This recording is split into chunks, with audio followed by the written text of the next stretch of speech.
the last few days, there has been a lot of talks about the various spies or ISI agents who have now been arrested out here in India post Operation Sindoor. So now out here at CNN News 18, we'll tell you from where did this entire process start, who are the people who are involved, what was the exact modus operandi that was utilized by ISI to make sure that these sources that they have developed on the ground over here in India, they give out the right information to ISI, and so that eventually a decision could be taken by the ISI to in fact go ahead and attack different places of the country. So one of the cases that has made the headline in this entire matter is that of Jyoti Malhotra, or Travel with Jo, a social media influencer who has been taken into custody by the Haryana police for giving out information to Pakistan-based ISI agents. Now out here at CNN News 18, we'll first explain to you the entire modus operandi that was utilized by the ISI. Number one agent of ISI, Danish, was deployed over here at the Pakistan High Commission. The job of Danish was in the visa department. Danish was actually tasked to go ahead and identify each and every person who might be in a desperate need to get visas for their travel to Pakistan. This might be for meeting their family members, this might be for making social media videos, this might be for their religious travels as well. So the job of Danish was to initially identify these people, befriend them, and then issue them visas, and actually also imposing upon them that it is a very difficult job to give out visas to Indian nationals, and hence Danish is a friend of theirs, and hence he has gone out of the way to give out these visas to all these people. Now once these people were identified, their names and details were handed over to his handlers within the ISI. Once these people used to reach to Pakistan, these ISI handlers used to come in contact with them directly. And once this contact was established between the people who had travelled from India to Pakistan and then the ISI agents over there, they used to actually explain to them the benefits of giving out information to them, to the ISI, and in return for them, whatever issues they had in their travel, in their businesses, or for that matter, once they return back to India, how will their businesses run? All this was taken care of by the ISI. And if at all there is a person who does not need help in his business, or who is not that much desperate, then at that point, monetary benefits were also offered to such person. Now, how did this entire thing unravel in India? I'll just explain to you the exact details from where did this entire investigation start. The investigation came to the fore after Ghazala and Yamin Mohammed were actually arrested by the Punjab police initially. Now the accusation against Ghazala and Yamin Mohammed that has come to the fore, that both these spies were arrested in Malakota in Punjab and were allegedly working for Pakistan. This was the initial piece of information that was received by the Punjab police by the way of intelligence sources, national intelligence sources. And then they were arrested on May 11. So remember, the first arrests that were made in this entire case of espionage and Official Secret Act was actually registered on May 11. The first arrests were actually made on May 11. Then the second arrest, or the second information that came to the fore, was that Danish was actually asked to leave India, leave from the Pakistan High Commission over here, and return back to Pakistan, because the name of Danish had come up once the interrogation of Ghazala and Yamin Mohammed had happened.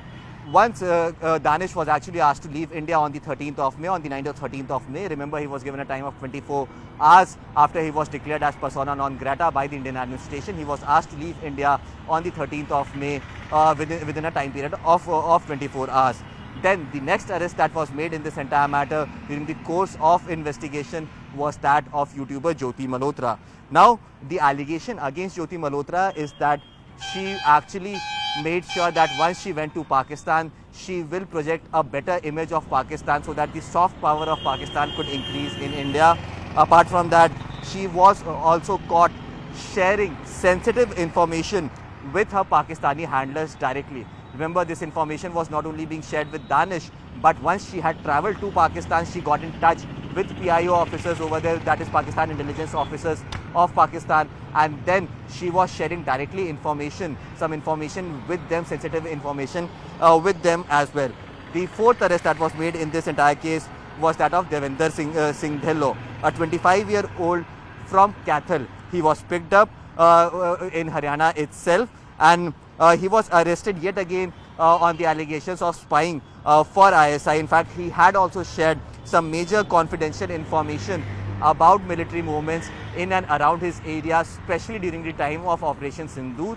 When military movement, any sort of a military movement happening anywhere, there were campaigns that were run by the army in which people were asked to not make videos or post videos on social media. This person, Devender Singh Dhillon for Haryana, was actually making those videos and not only and was not posting them on social media. He was directly giving them to the ISI as first-hand information. The next arrest that was made in this entire case was of Noman Elahi. He was arrested from Nuh. He was actually tasked to go ahead and take photos from the aerospace summit that happened in India. He went there to the aerospace summit and the defense summit as well, and from there he took photographs of weaponries that were being used by the Indian Army and the Indian Armed Forces, and then eventually he sent that out to Pakistan. The other arrest that has been made is that of Arman. Arman was also from Nuh district, and he was also tasked the same thing. Now Tarif, another person who has been yet again been arrested from Nuh. Tarif is the person who has now come on record and has said that he was in directly touch with agents from Pakistan. He has shared a lot of intelligence about the movements of military that has been happening in and across that entire area. So this has been the exact modus operandi. This has been the role of all these people. Now, over the last few days, there has been a lot of investigation that has happened in this entire matter. Speaking specifically about Jyoti, Jyoti at this point in time has not given any lead to the investigating agencies about her connections in Pakistan. The police and the agencies are still confused if at all the information that was being passed on from the side of Jyoti was this information specifically for intelligence inputs. She knew that this information that she is passing on is detrimental for the security of the nation, or was she just passing out this information to her friends who were sitting across the border? Now, one of the names that has gained a lot of prominence apart from Jyoti in this entire matter is that of Ghazala. Ghazala, very interestingly, got a visa to travel to Pakistan on the 23rd of April, the very next day of Pahalgam attack. Remember, on the 23rd of April itself, the government of India had announced that all Pakistani nationals living in India on whatever visas, all their visas would be cancelled. On the same day, Ghazala is issued a visa from the side of the Pakistani embassy. Why did this happen? This is something that the police is looking into. But Ghazala in her interrogation had said that her husband had passed during the pandemic that had hit the entire world. She had visited the Pakistan High Commission twice, first in February and then in March. During her visit, she met with Danish, a Pakistani official, who asked her for her details and later gave her a contact number as well. Danish later contacted her, asking her to visit again to complete some visa documentation. During this conversation, Danish in fact expressed the interest of going ahead and marrying Ghazala as well. And not only this, but he also gave her an amount of 20,000 rupees to Ghazala as well. Similar has been case with Yamin, who has been interrogated by the agencies. Devender Singh Dhillon, as I mentioned, he has also gone ahead and said that Devender Singh Dhillon in fact visited Kartarpur corridor with a group of almost 3,000 people, including 125 from Haryana. And during this visit, he met Pakistan citizen named Vicky, who actually claimed to be very, very helpful.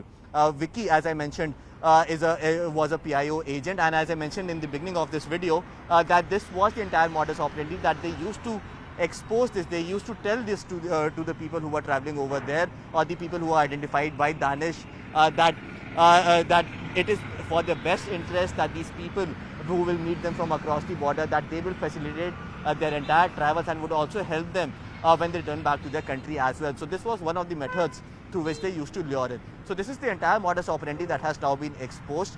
Now, what the agencies are looking for, these are all facts that have come to the fore, but what is needed in front of the court is actual tangible evidence. This actual tangible evidence could only be gathered from the mobile phones and digital devices of all these people, their travel history, their bank account statements. All of this will only come out once this entire thing comes out. So, over the next few days, all their devices have been seized and have been sent for forensic examinations. It remains to be seen once the results come back, what is the kind of conversation that they used to have with their Pakistani handlers, what is the kind of information that they used to share with the Pakistani handlers as well. But yes, with every passing day, more and more layers of this investigation is being exposed. Stay tuned with CNN News 18 as we bring you each and every factual information pertaining to this entire case and spelling out all the disinformation that has been spread on social media.